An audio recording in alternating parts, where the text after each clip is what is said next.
नवरात्रि का छठा दिन, माँ कात्यायनी का रहस्य। क्या आप जानते हैं, नवरात्रि के छठे दिन की गई एक छोटी सी पूजा आपकी शादी, प्रेम और जीवन की सबसे बड़ी समस्या को खत्म कर सकती है। नमस्कार दोस्तों, आप देख रहे हैं MS दिव्य दिशा।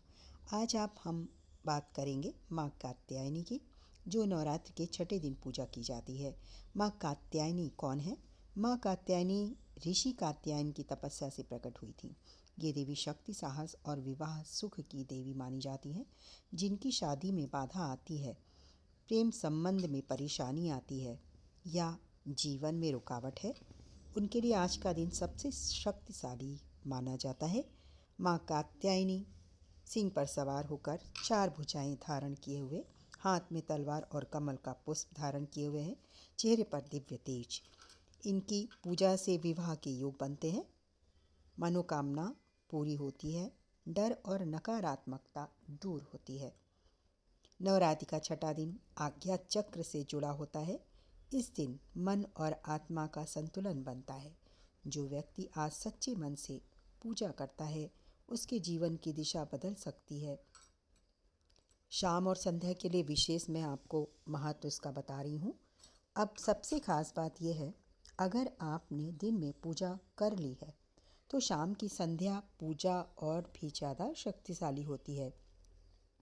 इसमें संध्या के समय आप कुछ ये उपाय कर लें तो आपके जीवन में बहुत सारी परेशानियां दूर हो जाएंगी और खुशियों से जीवन भर जाएगा। सबसे पहला उपाय है, घी का दीपक शाम को माँ के सामने प्रज्वलित करें, जलाएं। उसमें 2 लौंग डालकर माँ को अर्पित करें। यह उपाय अटके हुए काम तुरंत शुरू करवाता है।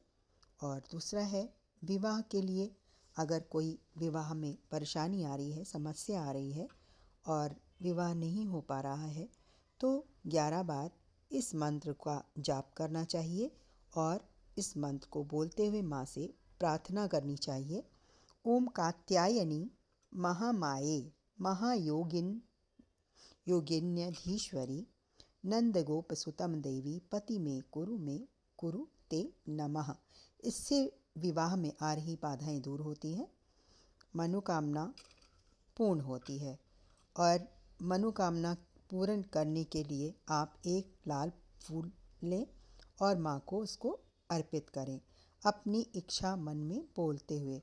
और अगर माँ को लाल पुष्प अर्पित कर रही हैं, उसमें थोड़ा सा शहद लगाकर माँ के श्री चरणों में अर्पित करके अपनी जो इच्छा है वो अगर बोलते हैं, तो जिस प्रकार से हमारा शहद और गुलाब का फूल, जो गुलाब का फूल है वो महकता है और शहद है मिठास देता है, तो हमारे रिश्तों में जो भी बाधाएं आ रही हैं, संकट आ रहे हैं, वो सब दूर होते हैं और मिठास आती है। तीसरा दिन, जो कि 3 दिन में संकेत मिलना आपको शुरू हो जाता है। तीसरा मैं आपको उपाय बता रही हूँ।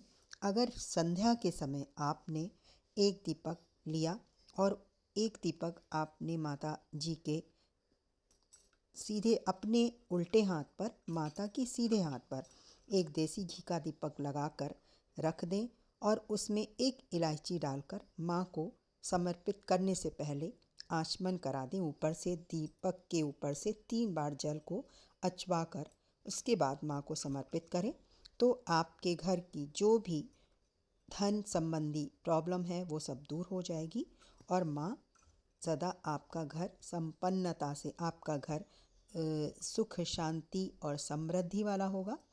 अगर आज आपके मन में आपने ये उपाय कर लिए, तो माँ कात्यायनी आपकी किस्मत बदल सकती है।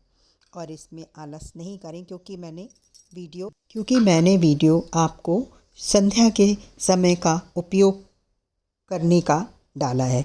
अगर आप संध्या के समय इसका उपयोग करते हैं और आलस्य त्याग कर, तो आपकी सभी इच्छाएं पूरी होंगी। और ख़ासकर अगर आपके जीवन में पति पत्नी में मधुरता नहीं है और कटुता है, तो वो आपकी दूर होगी। कोई प्रेम प्रसंग है जो आपका सॉल्व नहीं हो रहा है, कटुता आ रही है और निरंतर आपके मन में तनाव है, वो सब दूर हो जाएगा। और ये कार्य आप घर पे भी कर सकते हैं और मंदिर में जाकर भी आप माँ को समर्पित कर सकती हैं। और घर में दीपक जलाना है, माँ के सामने आपको एक फूल अर्पित करना है जिसमें शहद लगा हुआ है। अगर आपको ये मेरा वीडियो पसंद आए तो लाइक करें, चैनल MS दिव्य दिशा को सब्सक्राइब कर लें और जय माता दी कमेंट्स में ज़रूर लिखें। और आपके जीवन में कुछ सुधार हो तो कमेंट्स में आप ज़रूर लिखिए कि माँ का ये उपाय, माँ के निमित्त किया गया ये उपाय आपकी ज़िंदगी में क्या रंग लाया। तो इसी के साथ में मैं विदा लेती हूँ। जय माता दी। नमस्कार।